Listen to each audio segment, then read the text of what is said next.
Merci de nous rejoindre sur Radio J comme tous les matins. Le vendredi, vous le savez, nous retrouvons le président du Consistoire central de France, Élie Corchia. Bonjour. Bonjour Ilana. Et merci d'être avec nous. Vous revenez d'un voyage de mémoire en Pologne, puisque vous étiez à Auschwitz avec notamment Esther Senault. Exactement. Grand témoin, grande passeuse de mémoire. Esther Senault qui nous a accompagnés toute cette journée, comme elle l'avait fait avec nous l'année dernière, dans ce voyage qui est organisé par le Grand Rabbin de France, avant même qu'il soit Grand Rabbin de France, quand il était aumônier des armées. Et depuis mon élection, il y a 2 ans, j'avais, sur son invitation, j'avais accepté et j'avais souhaité, que nous puissions faire ce voyage ensemble. Le Grand Rabbin de France, qu'il a organisé avec le Consistoire central d'ailleurs et toute l'équipe qui est autour de lui et qui travaille sur ce voyage. Et puis donc le président du Consistoire, ça me paraissait important que nous soyons ensemble pour ce voyage avec Élie Buzyn la première année, Esther Senault l'année dernière après le décès d'Élie Buzyn.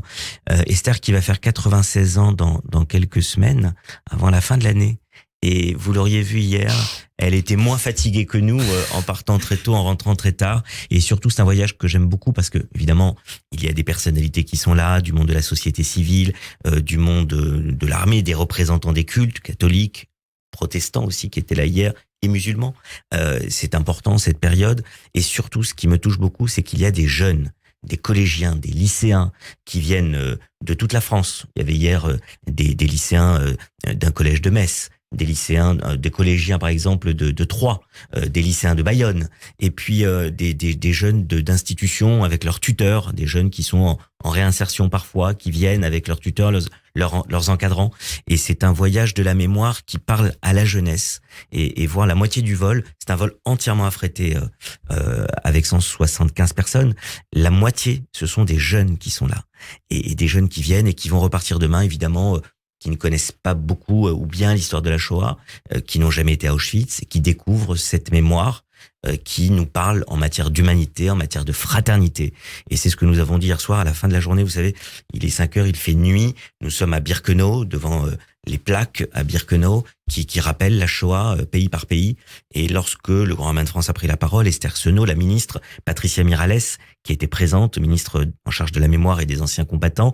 Et lorsque j'ai pris la parole, nous avons rappelé, avec les représentants des cultes aussi, en quoi ce voyage doit nous obliger pour l'avenir et doit faire penser, P-E-N-S-E-R, P-A-N-S-E-R, doit faire penser l'histoire. Effectivement, transmission de la mémoire donc par des grands comme Esther Senault. Effectivement, il faut profiter puisque ce sont les derniers. Exactement. Ce sont effectivement les derniers témoins. Et il faut profiter de chacune de leurs paroles, chacun de leurs enseignements. Et je peux vous dire que toute cette journée, j'en parlais hier soir au retour avec le grand rabbin Lévin, avec le grand rabbin Chaim Corsia, ces paroles, ces témoignages, on doit en profiter et il faut savoir qu'ils sont précieux. Alors Élie, comme chaque vendredi avant Shabbat, vous nous apportez votre lecture justement du Shabbat et je crois que c'est un roman aujourd'hui. Tout à fait. Alors en dehors évidemment des livres de Torah que nous lisons le Shabbat et des enseignements de Torah que nous avons le Shabbat, ce livre, il est très beau. Un nouveau très beau livre d'Agnès de Sarthe qui depuis près de 30 ans crée une œuvre, crée son sillon. Là, c'est un livre qui s'appelle Le Château des Rentiers. Rien à voir avec les lieux qui abritaient à l'époque les enquêteurs de la brigade financière. Non, Le Château des Rentiers, c'était l'idée d'un phalanstère. Alors, elle m'a appris ce mot, phalanstère, qui est un concept d'un philosophe qui s'appelle Charles Fourier, début 19e siècle, qui avait créé ce concept d'une communauté, de personnes qui vivraient en communauté. Et pourquoi elle parle de ça ? C'est un livre assez autobiographique sur toute une partie de ce livre. Agnès de Sarthe, son grand-père, Chaim Sudak, est mort à Auschwitz. Pour ça que je voulais faire le lien aujourd'hui avec ce voyage où j'étais hier. Son grand-père est mort. Elle a écrit un livre d'ailleurs très beau qui s'appelle Le Remplaçant, sur Boris Jampolsky, qui va devenir le second mari de sa grand-mère, Tsila, et qui s'appelait donc Le Remplaçant, puisqu'il remplace finalement le grand-père. Et là, elle se rappelle de ce château, rue du Château des Rentiers, dans le 13e arrondissement. C'est là où habitaient sa grand-mère et son grand-père, qui dans les années 60, ils ont 65 ans, ils habitent avec leurs amis, qui sont souvent des survivants de la Shoah. Et les portes sont ouvertes, on passe de l'un à l'autre. Et elle s'est toujours dit, avec mes amis avec lesquels on était il y a une vingtaine d'années tous ensemble, ce qui serait magnifique, c'est qu'arrivée à l'âge de la vieillesse, elle n'a que 56 ou 57 ans, Agnès de Sarthe, mais elle se pense déjà dans l'âge de la vieillesse, elle s'imagine et elle se dit, et si on crée nous aussi une communauté comme ça ? C'est un livre sur une utopie magnifique, mais en même temps, elle parle du futur, elle parle du passé, elle parle du présent. C'est très beau. C'est un très très beau livre avec cette veine autobiographique qu'on a rarement vraiment connue comme cela, à part Le Remplaçant ou Comment j'ai aimé écrire peut-être, qui est sorti il y a tout juste 20 ans.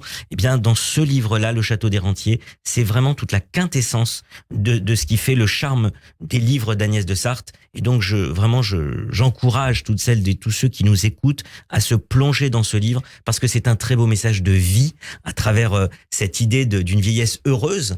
Eh bien, c'est un très très beau livre et c'est un très beau message de vie. Agnès de Sarthe, Le Château des Rentiers. Aux éditions d'Olivier, chez qui elle a publié tous ses livres. Merci beaucoup, Élie Korchia. Merci infiniment d'avoir été avec nous. On vous dit Shabbat Shalom, bien sûr, et à la semaine prochaine.